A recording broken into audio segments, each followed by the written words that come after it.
ചരിത്രത്തിൽ തന്നെ ആദ്യമായിട്ട് സമസ്തയുടെ മദ്രസകളിലെ വിദ്യാർത്ഥികൾക്ക് ലഹരി വിരുദ്ധ ക്യാമ്പയിൻ സംഘടിപ്പിക്കുന്നു.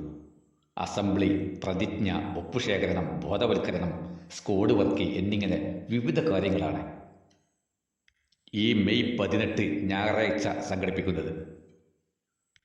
ഇനി അതിനേക്കാളൊക്കെ വലിയ അത്ഭുതമാണ് നമ്മുടെ സർക്കാർ സ്കൂളുകളിലെ 2 ആഴ്ച, അതായത് 15 ദിവസം ക്ലാസ് പോലും മാറ്റിവെച്ച് വിദ്യാർത്ഥികൾക്ക് ലഹരി വിരുദ്ധ ബോധവൽക്കരണത്തിന് വേണ്ടിയുള്ള വിവിധ കാര്യങ്ങളാണ് സജ്ജീകരിക്കുന്നത്. പക്ഷേ നമ്മുടെ ഗവൺമെൻറ് സ്കൂളുകളിൽ അല്ലെങ്കിൽ എയ്ഡഡ് അൺഎയ്ഡഡ് വിദ്യാലയങ്ങളിലൊക്കെ ഇത് മുമ്പേ വേണ്ടതായിരുന്നു. പക്ഷേ അതും ചരിത്രത്തിൽ ആദ്യമായിട്ടാണ് സ്കൂളിലും ഇങ്ങനെ കാണുന്നത്. എന്നാൽ ഈ മദ്രസകൾ കേന്ദ്രീകരിച്ച് സമസ്ത ചെയ്യുന്ന ഈ ബോധവൽക്കരണത്തെ സംബന്ധിച്ച് എനിക്ക് 1-2 കാര്യങ്ങൾ, അതിൻ്റെ നെഗറ്റീവായ ചില വശങ്ങൾ ബോധിപ്പിക്കാനുണ്ട്. അതായത് പ്രധാനമായിട്ട് അതിൻ്റെ പ്രായോഗികതയെ സംബന്ധിച്ചാണ് ഞാൻ ഊന്നി പറയുന്നത്. സർക്കാർ സ്കൂളുകൾ അല്ലെങ്കിൽ പൊതുവിദ്യാലയങ്ങൾ എന്നൊക്കെ പറഞ്ഞാൽ 1-ാം ക്ലാസ്സിലുള്ള അതേ എണ്ണം വിദ്യാർത്ഥികൾ അവസാന ക്ലാസ് വരെ തുടർന്ന് പഠിക്കുന്ന മേഖലയാണ്. അതായത് 1-ാം ക്ലാസ്സിൽ വരെ 50 വിദ്യാർത്ഥികളാണ് അഡ്മിഷൻ നേടുന്നതെങ്കിൽ ആ വിദ്യാലയത്തിൻ്റെ അവസാന ക്ലാസ്സിലും ഏകദേശം 50 വിദ്യാർത്ഥികൾ തന്നെ മിക്കവാറും ഉണ്ടാവും. കാര്യമായ മാറ്റമൊന്നും ഉണ്ടാകില്ല.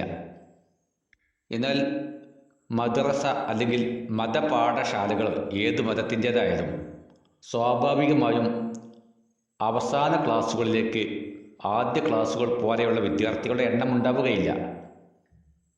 ഉദാഹരണമായിട്ട് മദ്രസകളിലെ അവസ്ഥ തന്നെ നോക്കിയാൽ 1-ാം ക്ലാസ്സിൽ 50 വിദ്യാർത്ഥികൾ പ്രവേശനം നേടുന്ന ഒരു വിദ്യാലയമാണെങ്കിൽ അതിൻ്റെ 10-ാം ക്ലാസ്സിൽ വെറും 5 വിദ്യാർത്ഥികളെ ഉണ്ടാവൂ. 12-ാം ക്ലാസ് ചിലപ്പോൾ ഉണ്ടാവില്ല, അല്ലെങ്കിൽ ഉണ്ടെങ്കിൽ തന്നെ 1-2 വിദ്യാർത്ഥികളായിരിക്കും. അതുപോലെ 5-ാം ക്ലാസ് നോക്കുകയാണെങ്കിൽ ഏകദേശം പകുതി കുട്ടികളാണ് ഉണ്ടായിരിക്കുക. അതുകൊണ്ട് തന്നെ മിക്ക മദ്രസകളിലും ഉയർന്ന ക്ലാസ്സുകൾ തന്നെ ഇല്ല. 7-ാം ക്ലാസ്സിന് ശേഷമുള്ള ക്ലാസ്സുകൾ പഠിപ്പിക്കുന്ന മദ്രസകൾ വളരെ വിരളമാണ്. അതുകൊണ്ട് തന്നെ മദ്രസയിൽ പഠിക്കുന്ന വിദ്യാർത്ഥികൾ എന്നാൽ ഏകദേശം 6 വയസ്സ് മുതൽ 12 വയസ്സ് വരെയുള്ള വിദ്യാർത്ഥികളാണ്. എന്നാൽ സ്കൂളിലെ വിദ്യാർത്ഥികൾ എന്നാൽ 6 വയസ്സ് മുതൽ 18 വയസ്സ് വരെയുള്ള വിദ്യാർത്ഥികളുമാണ്. മദ്രസകൾ കേന്ദ്രീകരിച്ച് ഇങ്ങനെ ലഹരി വിരുദ്ധ ക്യാമ്പയിൻ സംഘടിപ്പിക്കണം, അല്ലെങ്കിൽ ബോധവൽക്കരണം വേണമെന്നുള്ളത് നമ്മുടെ ഗവൺമെൻറ് തീരുമാനമാണ്. പക്ഷേ അത് സമസ്ത പോലെയുള്ള വിദ്യാഭ്യാസ ബോർഡുകൾ ചെയ്യുന്നുണ്ടെങ്കിലും അതിന് പ്രായോഗികതയെ സംബന്ധിച്ച് ഞാൻ സംശയിക്കുന്നത് ചില കാര്യങ്ങളിലാണ്. അതായത് 90% മദ്രസകളിലും 12 വയസ്സിന് താഴെയുള്ള കുട്ടികൾ മാത്രമാണ് പഠിക്കുന്നത്. എന്നാൽ ലഹരി ഉപയോഗവും ലഹരിയെ സംബന്ധിച്ച് അറിയുന്നതും ഒക്കെ 12 വയസ്സിന് ശേഷമുള്ള വിദ്യാർത്ഥികളാണ്. അതായത് മദ്രസ പഠനം പൂർത്തിയാക്കിയ ശേഷം അല്ലെങ്കിൽ ആ തത്തുല്യ പ്രായമുള്ള മറ്റു മതസ്ഥരുമായ വിദ്യാർത്ഥികളാണ് ഇത്തരം സർവനാശങ്ങളിലും ചെന്ന് പെട്ടുപോകുന്നത്. അപ്പോൾ സ്വാഭാവികമായും ഈ മദ്രസ വിദ്യാർത്ഥികൾ എന്നുള്ളത് ഇങ്ങനെയുള്ള ലഹരിയെക്കുറിച്ച് ചിന്തിക്കാത്ത, അല്ലെങ്കിൽ അതിനെ സംബന്ധിച്ച് ഒരു ബോധവുമില്ലാത്ത വിദ്യാർത്ഥികളാണ് പല വിദ്യാർത്ഥികളും. എന്ന് മാത്രമല്ല, ഈ വിദ്യാർത്ഥികൾ തന്നെ സ്കൂളിലും പോകുന്നുണ്ട്. അപ്പോൾ ആ സ്കൂൾ കേന്ദ്രീകരിച്ചുള്ള ബോധവൽക്കരണം തന്നെ ഈ വിദ്യാർത്ഥികൾക്കും ലഭ്യമാകുന്നുണ്ട്. മദ്രസകൾ എന്നാൽ അവിടെ ഇത്തരം ഒരു പ്രശ്നങ്ങളും ഇക്കാലം വരെ ഉണ്ടായിട്ടില്ല. ഒരു മദ്രസയിലും ഒരു ലഹരി കേസ് ഇക്കാലം വരെ കേട്ടിട്ടില്ല. ഒരു മദ്രസയിലും വിദ്യാർത്ഥികൾ തമ്മിൽ അടിപിടിയോ അല്ലെങ്കിൽ ലഹളകളോ കലാപങ്ങളോ കൊലപാതകങ്ങളോ ഒന്നും ഉണ്ടായിട്ടില്ല. തികച്ചും ശാന്തസുന്ദരമായ നല്ല സമാധാനത്തിൻ്റെ കേന്ദ്രങ്ങളാണ് മദ്രസകൾ. ആ കാര്യം മദ്രസകളെ വിമർശിക്കുന്ന എതിരാളികൾക്ക് പോലും വിശ്വാസമാണ്.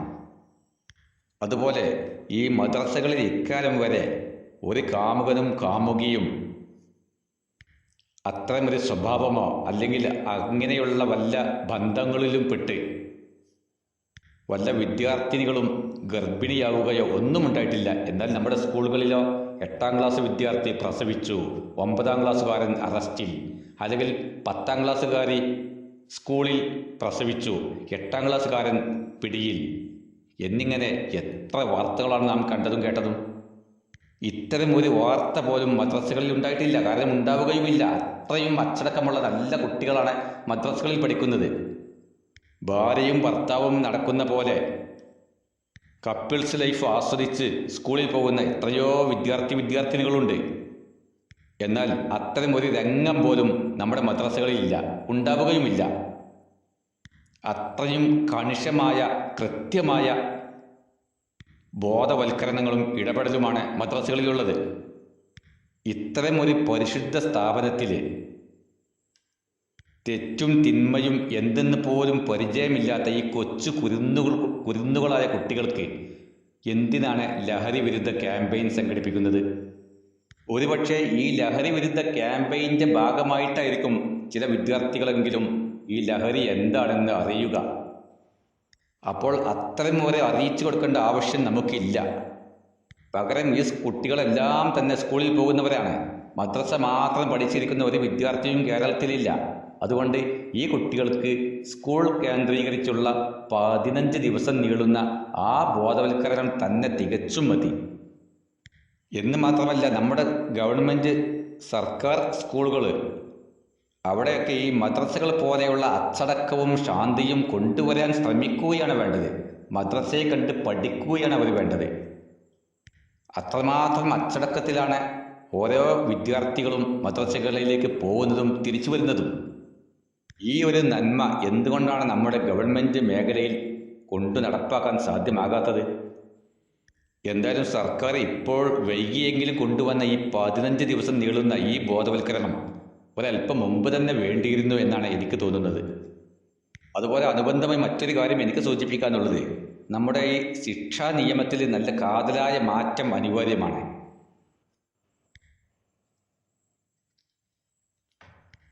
അതായത് 18 വയസ്സിന് മുമ്പ് പണിഷ്മെൻറ്റ് പാടില്ല എന്നാണ് നമ്മുടെ ഇപ്പോഴുള്ള നിയമം. എന്നാൽ 18 വയസ്സിന് മുമ്പ് അവർക്ക് എന്ത് തെറ്റും ചെയ്യാം. വിദ്യാർത്ഥികൾ തമ്മിൽ അടിപിടി കൂടുന്നു, ലഹരി ഉപയോഗിക്കുന്നു, ലൈംഗിക ബന്ധത്തിൽ ഏർപ്പെടുന്നു, ഗർഭം ധരിക്കുന്നു, അതിനൊന്നും ഒരു കുഴപ്പവുമില്ല. പക്ഷെ 18 വയസ്സ് വരെ അവരെ പണിഷ്മെൻറ്റ് ചെയ്യാൻ പാടില്ല. ഇതെന്ത് നിയമമാണ്, എന്ത് ന്യായമാണ്? അതായത് നമ്മുടെ നിയമത്തിൽ മാറ്റം വരുത്താതെയുള്ള ഈ ബോധവൽക്കരണ ക്ലാസ്സുകൾ കൊണ്ടൊന്നും കാര്യമായ ഒരു മാറ്റം നമ്മുടെ സമൂഹത്തിൽ ഉണ്ടാകുമെന്ന് എനിക്ക് തോന്നുന്നില്ല. എന്തായാലും നമ്മുടെ സ്കൂളുകൾ കേന്ദ്രീകരിച്ചുള്ള 15 ദിവസം നീളുന്ന ഈ ലഹരി വിരുദ്ധ ക്യാമ്പയിന് എൻ്റെ പൂർണ്ണ സപ്പോർട്ട്. ആ കാര്യത്തിൽ തീരുമാനമെടുത്ത നമ്മുടെ വിദ്യാഭ്യാസ വകുപ്പിന് അഭിനന്ദനങ്ങൾ നേർന്നുകൊണ്ട് ഞാൻ അവസാനിപ്പിക്കുന്നു.